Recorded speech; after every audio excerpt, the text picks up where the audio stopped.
പല സ്കൂൾ കെട്ടിടങ്ങളും. Kerala vision news, കൊല്ലം. 3 പുതിയ വാർത്തകളാണ് ഇപ്പോൾ ഉണ്ടായിരിക്കുന്നത്. ആ 3 പുതിയ വാർത്തകൾ സൂചിപ്പിച്ചതിന് ശേഷം അജുനയിലേക്ക് നമ്മൾക്ക് തിരികെ വരാം. ഒന്നാമത്തെ പ്രധാനപ്പെട്ട വാർത്ത, മുഖ്യമന്ത്രി പിണറായി വിജയൻ തിരുവനന്തപുരത്ത് SUT ആശുപത്രിയിൽ VS അച്യുതാനന്ദനെ ഒരിക്കൽ കൂടി സന്ദർശിച്ചിരിക്കുന്നു എന്നുള്ളതാണ് ഇപ്പോഴത്തെ പ്രധാനപ്പെട്ട വാർത്ത. മുഖ്യമന്ത്രി VS അച്യുതാനന്ദനെ തിരുവനന്തപുരത്ത് SUT ആശുപത്രിയിൽ പോയി സന്ദർശിച്ചിരിക്കുന്നു.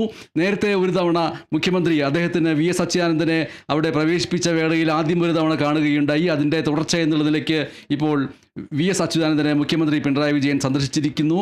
നേരത്തെ VS അച്യുതാനന്ദൻ ഈ പറയുന്ന രീതിയിൽ രോഗബാധിതനായി അവിടെ പ്രവേശിപ്പിക്കപ്പെട്ട വേളയിൽ അമേരിക്കയിലേക്ക് പോകേണ്ടി വന്നിരുന്നു മുഖ്യമന്ത്രിക്ക്.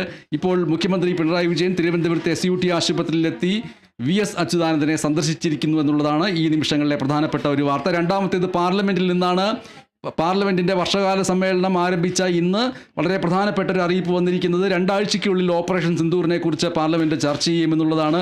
രാവിലെ വർഷകാല സമ്മേളനം ആരംഭിച്ചപ്പോൾ തന്നെ പ്രതിപക്ഷം ഓപ്പറേഷൻ സിന്ദൂറിനെ കുറിച്ച്, പഹൽഗാം ഭീകരാക്രമണത്തെക്കുറിച്ച് ചർച്ച ചെയ്യണമെന്ന് അടിയന്തര പ്രമേയ നോട്ടീസ് നൽകിയിരുന്നു. ഈ വിഷയത്തിൽ ഇപ്പോൾ 2 ആഴ്ചയ്ക്കകം ചർച്ച ചെയ്യാമെന്നുള്ള ഒരു ധാരണ വന്നിരിക്കുന്നു. പക്ഷേ ആ ചർച്ചയിൽ പ്രധാനമന്ത്രി മോദി സംസാരിക്കുമോ എന്നുള്ളത് ഉറപ്പായിട്ടുള്ള ഒരു കാര്യമല്ല. അതിൽ വ്യക്തത വരുത്തേണ്ടതുണ്ട്. മൂന്നാമത്തെ പ്രധാനപ്പെട്ട വാർത്ത എന്ന് പറയുന്നത്, മുഖ്യമന്ത്രി പിണറായി വിജയൻ ഗവർണർ രാജേന്ദ്ര അർലേക്കറുമായി നടത്തിയ കൂടിക്കാഴ്ച കഴിഞ്ഞ ദിവസങ്ങളിൽ വലിയ ചർച്ചയായിരുന്നു. ആ കൂടിക്കാഴ്ചയിൽ കേരള സർവകലാശാലയിലെ ഭരണപ്രതിസന്ധി അടക്കമുള്ള വിഷയങ്ങളിൽ ഒരു അനുനയത്തിൻ്റെതായ രീതിയിൽ ഒത്തുതീർപ്പിൻ്റെതായ ഭാഷ ഗവർണറും സർക്കാരും തമ്മിൽ ഉണ്ടാകണമെന്നുള്ള രീതിയിലായിരുന്നു സംസാരിച്ചിരുന്നത്. അതിൻ്റെ തുടർച്ച എന്നുള്ളതിലേക്ക് ഇപ്പോൾ മന്ത്രിമാരായ P രാജീവും R ബിന്ദുവും ഗവർണറെ ഉടൻ തന്നെ കാണാൻ തീരുമാനിച്ചിരിക്കുന്നു. 2 ദിവസം മുമ്പ് കേരള വിഷൻ ന്യൂസ് ഈ മന്ത്രിമാർ ഗവർണറെ കാണുമെന്നുള്ള കാര്യം റിപ്പോർട്ട് ചെയ്തിരുന്നു. ഞങ്ങളുടെ തിരുവനന്തപുരം ബ്യൂറോ അക്കാര്യം റിപ്പോർട്ട് ചെയ്തിരുന്നു. ഇപ്പോൾ മന്ത്രിമാർ ഗവർണറെ കാണാൻ വേണ്ടി ചെല്ലുന്നു. അപ്പോൾ മുഖ്യമന്ത്രി തലത്തിലുള്ള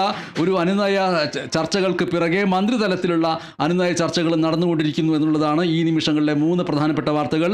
മറ്റു വാർത്തകളിലേക്ക്, അജുനയിലേക്ക്. മണിക്കൂറിലെ പ്രധാനപ്പെട്ട 3 വാർത്തകളാണ് MS ബനേഷ് പ്രേക്ഷകരുമായി പങ്കുവച്ചത്. മറ്റു വാർത്തകളിലേക്കാണ്.